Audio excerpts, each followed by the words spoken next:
Voilà. Bonsoir, bonsoir, bonsoir. Moi, je m'appelle Benjo, Benjamin de Benji, vous savez, non? Voilà, c'est moi là.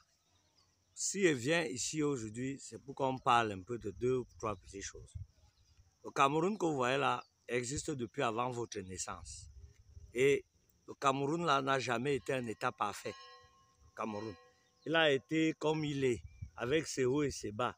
Chacun de nous apporte sa contribution pour que le Cameroun change, pour que les choses changent, pour que les choses avancent. C'est pour ça que nous envoyons nos enfants à l'école, c'est pour ça que chacun de nous essaie d'être correct, juste, pour qu'ensemble l'État et tout le pays se lèvent. Alors, maintenant vous avez une catégorie de personnes assoiffées de pouvoir qui pensent que ils sont pauvres. Ils sont ce qu'ils sont parce que d'autres existent. Non, ce n'est pas forcément parce que les autres existent que vous êtes pauvres. Vous pouvez être riches ensemble. Vous pouvez construire ensemble. On peut construire tous ensemble. Vous avez un nouveau truc là que vous dites que vous êtes déjà tombé sur le football. Vous avez déjà votre votre bouc émissaire qu'on appelle que Samuel Eto'o. Et avec son ami qu'on appelle que Rigobert Song, qui sont devenus complètement votre souffle-douleur. Alors, pour ceux qui pensent que je ne sais pas de quoi je parle, je voulais quand même vous donner une information. Parmi ceux qui détestent Samuel Eto'o, croyant le détester pour les mêmes raisons que tout le monde, il y a des agendas cachés que vous ne maîtrisez pas. Il y a des gens qui reprochent à Samuel Eto'o d'avoir aidé Paul Biya et le RDPC lors des élections présidentielles passées. Voilà. Ils ont son macabo. Ils ont son macabo pour rien que pour ça. Et cette catégorie-là, on les connaît tous.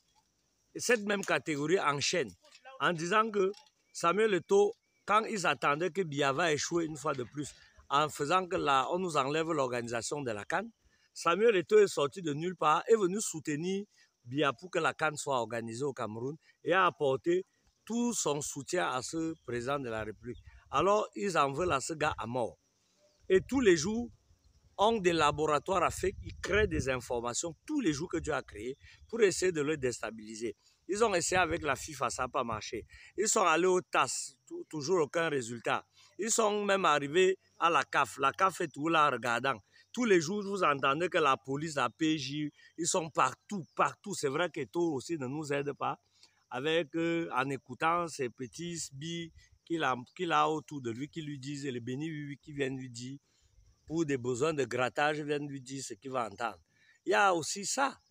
Mais arrêtez de penser que tous les problèmes du Cameroun passent par le football. Non. Le Cameroun a des vrais problèmes. On a notre autoroute qui n'a jamais vu le jour parce qu'il y a des gens qui se sont assis dessus. Vous avez nos axes routiers qui continuent à tuer les gens.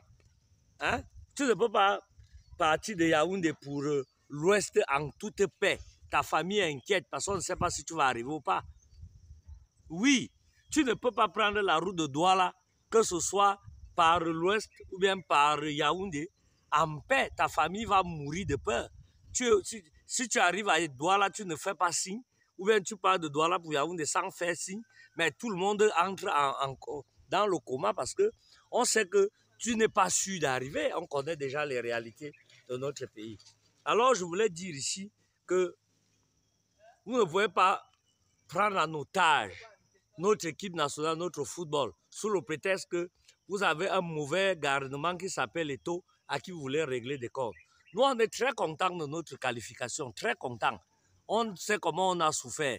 Nos lions là, nos nouveaux lions là, ils n'ont pas joué à le Zoloba, ils n'ont pas fait à Kolpele. Donc, ils ne connaissent pas la vraie niaque. C'est maintenant que c'est en train d'entrer. Eux-mêmes, ils commencent à comprendre. Vous-même, vous avez vu comment les gars là, dos au mur, ont réagi. Rien que pour ça, on peut pardonner à tout le monde tout cela. Vraiment, on ne les attendait pas à ce niveau. On a éliminé l'Algérie, on a éliminé tous les grands. Sous notre nez, tous les petits dieux sont devenus grands. Si on s'en sort à ce niveau-là, vraiment, on va féliciter nos lions, on va féliciter notre équipe nationale, on va féliciter le staff et on va dire à tous les détracteurs de garder encore leur petit vitriol là, leur petit poison pour prochainement. Entre-temps, nous allons suivre nos lions. Là où ça va s'arrêter, nous sommes une équipe en construction, en reconstruction. Et la reconstruction, ça passe aussi par là. Quand je finis de dire ça, je ne dis plus rien. Je vous remercie.